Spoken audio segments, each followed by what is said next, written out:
ಪ್ರಿಯ ವಿದ್ಯಾರ್ಥಿಗಳಿಗೆ ನಮಸ್ಕಾರ. ದ್ವಿತೀಯ PUC ವಿದ್ಯಾರ್ಥಿಗಳಿಗೆ ಸಂಬಂಧಪಟ್ಟ ಹಾಗೆ ವಾಲ್ಪರೈ ಅಭಿವೃದ್ಧಿ ತಂದ ದುರಂತ ಅನ್ನುವಂತಹ ಒಂದು ಪಠ್ಯಕ್ಕೆ ಸಂಬಂಧಪಟ್ಟ ಹಾಗೆ ಲೇಖಕರ ಮತ್ತು ಪಠ್ಯಕ್ಕೆ ಸಂಬಂಧಪಟ್ಟಂಥ ಅಷ್ಟು ವಿಚಾರಗಳನ್ನು ಹೋದ ತರಗತಿಯಲ್ಲಿ ಚರ್ಚೆ ಮಾಡಿದ್ವಿ. ಈಗ ಮುಂದಿನ ಭಾಗದಲ್ಲಿ ನೋಡೋದಾದರೆ 18ನೇ ಶತಮಾನದ ಅಂತ್ಯಭಾಗದಲ್ಲಿ ಬ್ರಿಟಿಷರು ರಾಷ್ಟ್ರದ ಎಲ್ಲೆಡೆ ತಮ್ಮ ಅಧಿಪತ್ಯವನ್ನು ಸಾಧಿಸಿದ್ದಂತಹ ಆ ಒಂದು ಸಮಯ ನಮ್ಮ ಭಾರತದಲ್ಲಿ. ಅನನ್ಯ ಜೀವ ಸಂಕುಲಗಳಿಂದ ಸಮೃದ್ಧವಾಗಿದ್ದಂತಹ ಪಶ್ಚಿಮ ಘಟ್ಟ ಶ್ರೇಣಿಯ ನಡುವಿನ ಒಂದು ದಟ್ಟ ಅರಣ್ಯ ಪ್ರದೇಶದಲ್ಲಿ ಈ ಒಂದು ವಾಲ್ಪರೈ ಅನ್ನುವಂಥ, ಅದಕ್ಕೆ ಮೊದಲು ಹೆಸರೇ ಇರಲಿಲ್ಲ. ಅದಾದ ಮೇಲೆ ಏನು ಬ್ರಿಟಿಷರು ಆಗಮಿಸ್ತಾರೆ ಅದರ ನಂತರ ಏನೇನು ಆಯಿತು ಅನ್ನೋದಕ್ಕೆ ಈ ಒಂದು ವಿಚಾರಗಳನ್ನು ಹೇಳ್ತಾ ಇದ್ದಾರೆ ಲೇಖಕರು. ಈ ಪ್ರದೇಶಕ್ಕೆ ಆಗ ಹೆಸರೇ ಇರಲಿಲ್ಲ. ಆದರೆ ಅರಣ್ಯ ಹೇಗಿತ್ತು ಆ ಒಂದು ಕಾಲಘಟ್ಟದಲ್ಲಿ ಅನ್ನೋದನ್ನು ಹೇಳ್ತಾ ಇದ್ದಾರೆ ಇಲ್ಲಿ ರಚನೆಕಾರರು. ಗಗನಚುಂಬಿ ಮರಗಳ ಮೇಲ್ಛಾವಣಿ, ಅಂದರೆ ಆಕಾಶವನ್ನು ಮುಟ್ಟುವ ರೀತಿಯಲ್ಲಿ, ಚುಂಬಿಸುವ ರೀತಿಯಲ್ಲಿ ಮರಗಳು ದಟ್ಟವಾಗಿ ಆಕಾಶದ ಎತ್ತರಕ್ಕೂ ಬೆಳೆದು ಮೇಲ್ಛಾವಣಿಯ ರೀತಿಯಲ್ಲಿ ಇದ್ವು ಅಂತಕ್ಕಂಥದ್ದು. ಜೊತೆಗೆ ಇನ್ನೊಂದು ಮಾತನ್ನು ಹೇಳ್ತಾ ಇದ್ದಾರೆ ನೋಡಿ, ಸೂರ್ಯನ ಕಿರಣಗಳು ಭೂಮಿಯನ್ನು ಸ್ಪರ್ಶಿಸೋದಕ್ಕೆ ಸಾಧ್ಯವೇ ಇರಲಿಲ್ಲವಂತೆ, ಅಷ್ಟು ದಟ್ಟವಾದ ಅರಣ್ಯ ಇತ್ತು ಅಂತ. ಅಂದರೆ ಸೂರ್ಯನ ಕಿರಣಗಳು ಒದ್ದಾಡಬೇಕಾಗಿತ್ತಂತೆ, ಹೇಗಪ್ಪ ಭೂಮಿಯನ್ನು ಸ್ಪರ್ಶ ಮಾಡೋದಿಲ್ಲಿ ಅನ್ನುವ ರೀತಿಯಲ್ಲಿ. ನೋಡಿ, ಇಲ್ಲಿ ಸೂರ್ಯನ ಕಿರಣಗಳು ಸೆಣಸ್ತಾ ಇದ್ವಂತೆ, ಅಷ್ಟು ದಟ್ಟವಾದ ಅರಣ್ಯ ಪ್ರದೇಶ ಆಗಿತ್ತು 18ನೇ ಶತಮಾನದಲ್ಲಿ ಆ ಒಂದು ಪ್ರದೇಶ. ಕಾಡು ನಡುವೆ ಹುಲ್ಲುಗಾವಲುಗಳ ಅನಂತ ಬಯಲು ಆವರಿಸ್ಕೊಂಡಿತ್ತು. ಅದರ ಏಕತಾನತೆ ಮುರಿಯುವ ಶೋಲಾ ಕಾಡುಗಳು ಕೂಡ ಅಲ್ಲಿ ಹೆಚ್ಚಾಗಿ ಬೆಳ್ಕೊಂಡಿದ್ವು ಅನ್ನುವಂಥದ್ದು. ಜೊತೆಗೆ ಪರ್ವತ ಶ್ರೇಣಿಗಳ ನಡುವೆ ಅಕ್ಷಾಂಶ ರೇಖಾಂಶಗಳನ್ನು ಬರೆದ ಹಾಗಿರುವಂಥ ಆ ಹಳ್ಳಕೊಳ್ಳಗಳು ಕೂಡ ಅಲ್ಲಿ ಹರಿತಾ ಇದ್ವು.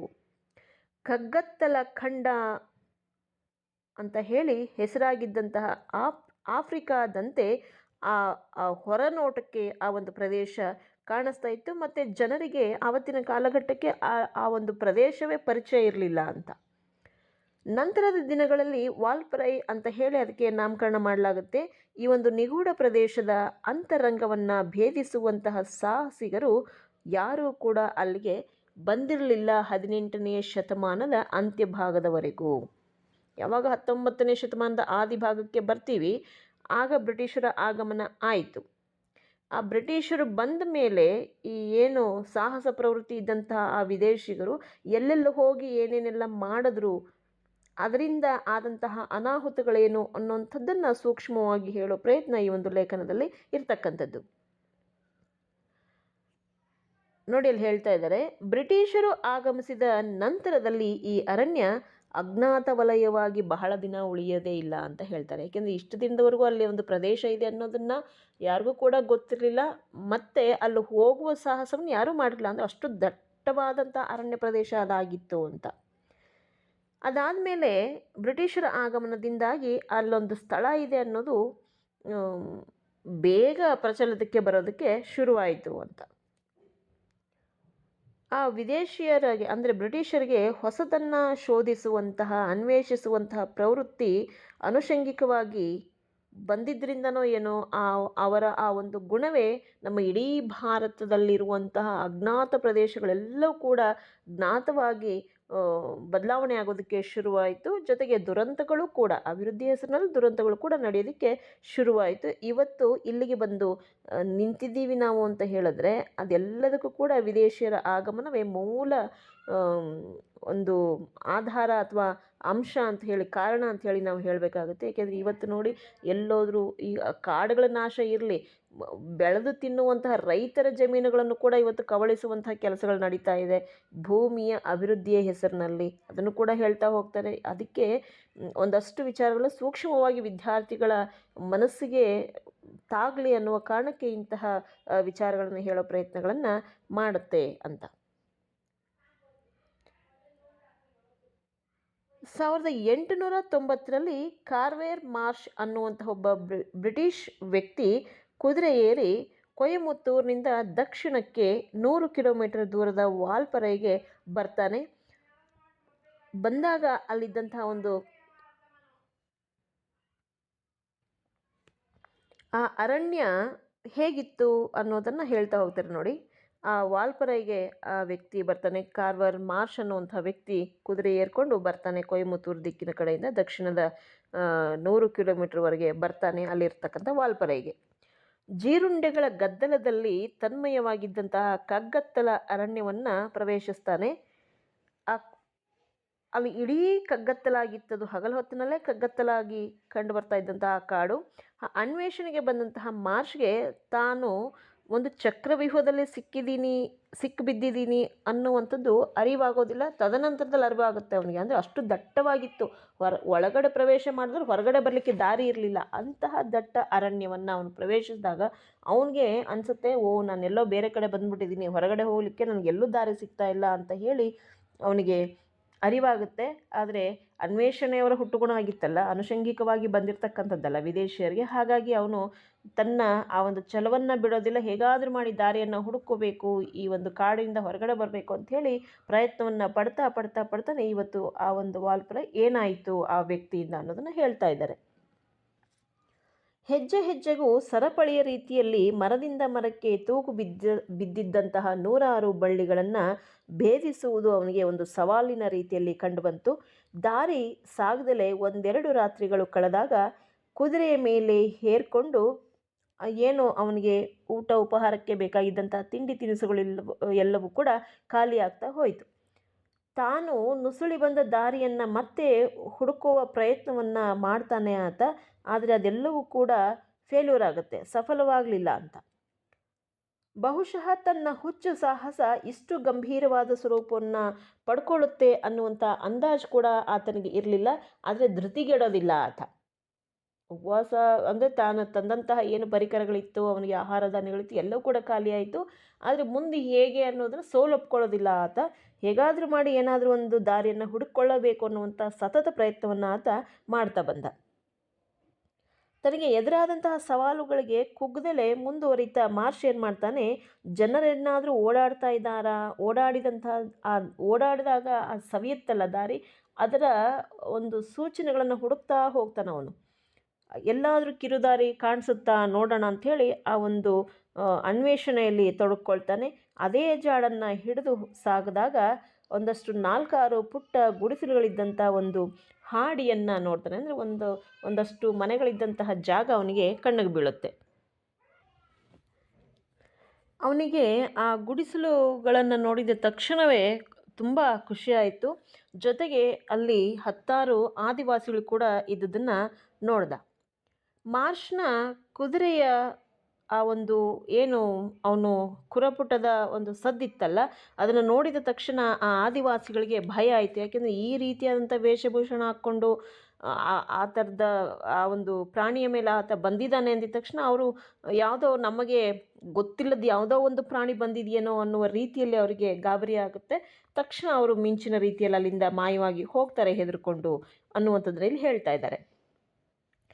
ಅದು ಅವರು ಆವರೆಗೂ ಕೂಡ ನೋಡೇ ಇರತಕ್ಕಂಥ ಒಂದು ಪ್ರಾಣಿಯಾಗಿತ್ತು. ಅಂದರೆ ಅವರು ಗೊತ್ತಲ್ಲ ಆದಿವಾಸಿಗಳು ಹೇಗಿರ್ತಾ ಇದ್ರು ಅಂಥೇಳಿ. ಸೊ ಇವನು ಒಂದು ಟಿಪ್ ಟಾಪ್ ಆಗಿರುವಂಥ ಒಂದು ಡ್ರೆಸ್ ಕೋಡ್ ಇತ್ತು ಅವನಿಗೆ. ಸೊ ಹಾಗಾಗಿ ಅವನ ಕುದುರೆ ಮೇಲೆ ಬರ್ತಾ ಇದ್ದಂಥ ಆ ಒಂದು ಕುದುರೆಯ ಆ ಕುರಪುಟದ ಸದ್ದಿದೆಯಲ್ಲ, ಅದನ್ನು ನೋಡಿದ ತಕ್ಷಣ ಅವ್ರಿಗೆ ಗಾಬರಿ ಆಯಿತು. ಪಾಪ ಯಾವುದೋ ಹೊರ ಪ್ರಪಂಚದ ಯಾವುದೋ ಒಂದು ಪ್ರಾಣಿ ನಮ್ಮ ಹಾಡಿ ಅಥವಾ ಗುಡಿಸಲುಗಳ ಹತ್ತಿರ ಬಂದುಬಿಟ್ಟಿದೆಯಲ್ಲಪ್ಪ, ನಮಗೇನೋ ತೊಂದರೆ ಆಗುತ್ತೆ ಅನ್ನುವಂಥ ಗಾಬರಿ ಅವ್ರಿಗೂ ಕೂಡ ಆಗಿತ್ತು. ಅದರ ಜೊತೆಯಲ್ಲಿ ಟೋಪಿ ಧರಿಸಿದ ನಾಜೂಕು ಪೋಷಾಕಿನ ಮಾರ್ಷನ್ನು ನೋಡಿ 2 ವಿಚಿತ್ರಗಳನ್ನು ಒಮ್ಮೆಗೆ ಕಂಡ ರೀತಿಯ ಅನುಭವ ಆ ಒಂದು ಆದಿವಾಸಿಗಳಿಗೆ ಆಗುತ್ತೆ. ತಕ್ಷಣ ಹೆದರಿ ಮಕ್ಕಳನ್ನು ಎಳ್ಕೊಂಡು ಆ ಒಂದು ದಟ್ಟವಾದ ಅರಣ್ಯದಲ್ಲಿ ಮಿಂಚಿನ ಹಾಗೆ ಮಾಯವಾಗಿ ಹೋದರು. ಈ ತನ್ನ ಸಾಹಸದ ಯಾತ್ರೆ ತಂದಂತಹ ಫಲಶ್ರುತಿಯನ್ನು ಹೇಳೋದಕ್ಕೆ ಆ ಕುದುರೆಯನ್ನು ಬಿಟ್ಟರೆ ಮಾರ್ಷ್ಗೆ ಬೇರೆ ಯಾರೂ ಅಲ್ಲಿ ಇರಲಿಲ್ಲ ಅಂತ. ಏಕೆಂದರೆ ಅವನಿಗೆ ತುಂಬ ಬಳಲಿ ಬೆಂಡಾಗಿ ಹೋಗಿದ್ದ, ಎಲ್ಲೂ ಕೂಡ ದಾರಿ ಕಾಣಲಿಲ್ಲ ಹೊರಗಡೆ ಹೋಗಲಿಕ್ಕೆ ಈ ಕಾಡನ್ನು ದಾಟಿ. ಆದರೆ ಅವನು ಪ್ರಯತ್ನವನ್ನು ಬಿಡಲಿಲ್ಲ. ಆ ಪ್ರಯತ್ನದಲ್ಲಿ ಅವನು ಸಕ್ಸಸ್ ಕೂಡ ಆಗ್ತಾನೆ ನೋಡಿ. ಹಾಗಾಗಿ ಅದನ್ನ ಹೇಳ್ಕೋಬೇಕು ಅನ್ನುವಂತಹ ಖುಷಿಯಲ್ಲಿ ಅವನಿಗೆ ಮನುಷ್ಯರು ಯಾರೂ ಕೂಡ ಸಿಗೋದಿಲ್ಲ. ಆದರೆ ಆ ಕುದುರೆಯೊಟ್ಟಿಗೆ ತನ್ನ ಒಂದು ಸಂತೋಷವನ್ನು ಹಂಚ್ಕೊಳ್ತಾನೆ ಅಂತ. ಅಸಹಾಯಕನಾಗಿ ನಿಂತಹ ಆ ಮಾರ್ಷ್ಗೆ ಒಂದು ಗುಡಿಸಲಿನಿಂದ ಏನೋ ಒಂದು ಸದ್ದು ಬಂದ ಹಾಗೆ ಆಗುತ್ತೆ. ಆ ಕಡೆಗೆ ನೋಡ್ತಾನೆ. ಕಟ್ಟುಮಸ್ತಾಗಿದ್ದಂತಹ ಒಬ್ಬ ಆದಿವಾಸಿ ಅಲ್ಲಿಗೆ ಬರ್ತಾನೆ. ಅವನ ಮುಖದಲ್ಲಿ ಧೈರ್ಯದ ಸುಳಿವನ್ನು ಕಂಡಂತಹ ಮಾರ್ಷ್ ಸನ್ನೆಯ ಮೂಲಕ ಅವನ ಒಂದು ಸ್ನೇಹವನ್ನು ಪ್ರಕಟಣೆಗೆ ಆ, ಆ, ಪ್ರಯತ್ನ ಪಡ್ತಾನೆ. ಆ ಕಡೆಯಿಂದಲೂ ಕೂಡ ಆ ಆದಿವಾಸಿ ವ್ಯಕ್ತಿಯಿಂದಲೂ ಕೂಡ ಅದೇ ರೀತಿಯಾದಂತಹ ಪ್ರತಿಕ್ರಿಯೆ ಬಂದಾಗ ಅವನಿಗೆ ಸ್ವಲ್ಪ ಸಂತೋಷ ಆಗುತ್ತೆ. ಬಹುಶಃ ನನಗಿಲ್ಲೊಬ್ರು ಯಾರೋ ಸಂಗಾತಿ ಸಿಕ್ಕಿದ್ರು, ಸ್ನೇಹ ಸಿಕ್ತು ನನಗೆ ಅನ್ನುವ ಸಂತೋಷ ಅವನಿಗೆ ಆಯಿತು.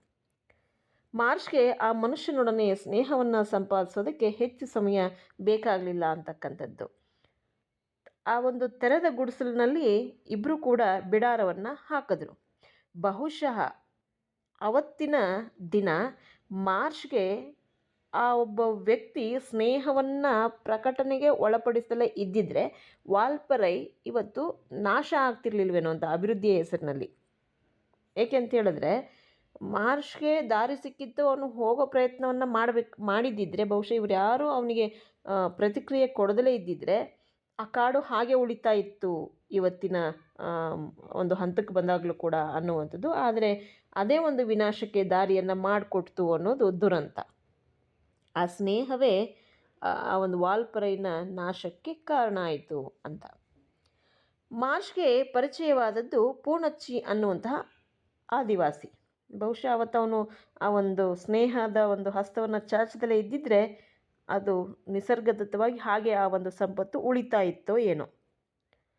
ಅವನ ನೆರವಿನಿಂದ ಇಡೀ ಅರಣ್ಯವನ್ನು ಮಾರ್ಷ್ ಅನ್ವೇಷಣೆ ಮಾಡೋದಕ್ಕೆ ಶುರು ಮಾಡ್ತಾನೆ. ಪ್ರಕೃತಿಯನ್ನು ಆಸ್ವಾದಿಸ್ತಾ ತಾನು ಇಲ್ಲೇ ನೆಲೆಸಬೇಕು ಅನ್ನುವಂಥ ತೀರ್ಮಾನಕ್ಕೆ ಮಾರ್ಷ್ ಬಂದ. ಪೂರ್ಣಚ್ಚಿಯ ಆ ಒಂದು ಸಹಕಾರದಿಂದ ಸ್ಥಳೀಯರ ವಿಶ್ವಾಸವನ್ನು ಸಂಪಾದಿಸ್ತಾನೆ. ಇಡೀ ಪ್ರದೇಶದ ನಕ್ಷೆಯನ್ನು ತಯಾರಿಸ್ತಾನೆ. ಜೊತೆಗೆ ಆಗಷ್ಟೇ ಭಾರತ ಪ್ರವೇಶ ಮಾಡಿದ್ದಂತಹ ಚಹಾ ಗಿಡಗಳನ್ನು ತಂದು ಅಲ್ಲಿ ನೆಡೋದಕ್ಕೆ ಶುರು ಮಾಡ್ತಾನೆ. ವಾಲ್ಪರೈ ಕಾಡಿನ ಮುಂದಿನ ದಿನಗಳ ದುರಂತದ ಮೂಲ ಬೀಜಗಳು ಏನಾಗಿದ್ವು ಅಂತೇಳಿದ್ರೆ ಇದು ಚಹಾ ಗಿಡದ ರೂಪದಲ್ಲಿ ಬಂದವು. ಈ ಚಹಾ ಗಿಡದ ರೂಪದಲ್ಲಿ ಬಂದಂಥ ಈ ಬೀಜಗಳೇ ವಾಲ್ಪರೈನ ಮುಂದಿನ ನಾಶಕ್ಕೆ ನಾಂದಿಯನ್ನು ಹಾಡ್ತು ಅನ್ನೋಂಥದ್ದು. ಹೇಗೆ ಅನ್ನೋದನ್ನು ಮುಂದಿನ ಭಾಗದಲ್ಲಿ ನೋಡಿ. ಹೊಸ ಜಾಗದಲ್ಲಿ ಚಹಾ ಗಿಡಗಳು ಹುಲುಸಾಗಿ ಬೆಳೆಯೋದಕ್ಕೆ ಶುರು ಮಾಡೋದು. ಏಕೆಂದರೆ ಫಲವತ್ತಾಗಿತ್ತು ಕಾಡಿನ ಒಂದು ಸಂಪತ್ತು. ಹಾಗಾಗಿ ಅವನು ಅದನ್ನೆಲ್ಲ ಗಿಡಗಳನ್ನು ತೆಗಿತಾ ಈ ಚಹಾ ಗಿಡದ ಬೀಜಗಳನ್ನು ನೆಡ್ತಾ ಬಂದ. ಫಲವತ್ತಾಗಿದ್ದಂಥ ಭೂಮಿ ಆಗಿದ್ದರಿಂದ ಅದು ಅದ್ಭುತವಾಗಿ ಬೆಳೆಯೋದಕ್ಕೆ ಆರಂಭಿಸಿದ್ವು. ಮಾರ್ಷ್ ನಿಧಾನವಾಗಿ ಕಾಡು ಕಡಿಯೋದಕ್ಕೆ ಶುರು ಮಾಡಿ ಚಹಾ ಗಿಡಗಳನ್ನು ಪಳಗಿಸ್ತಾ ತೋಟವನ್ನು ವಿಸ್ತಾರಗೊಳಿಸ್ತಾ ಸಮೃದ್ಧವಾಗಿ ಬೆಳೆದ ತೋಟಗಳನ್ನು ಆನಂದಿಸ್ತಾ ಹೀಗೆ ಕಾಲಕ್ರಮೇಣ 1934ರಲ್ಲಿ ಅಸುನೀಗ್ದ, ಸತ್ತೋದ.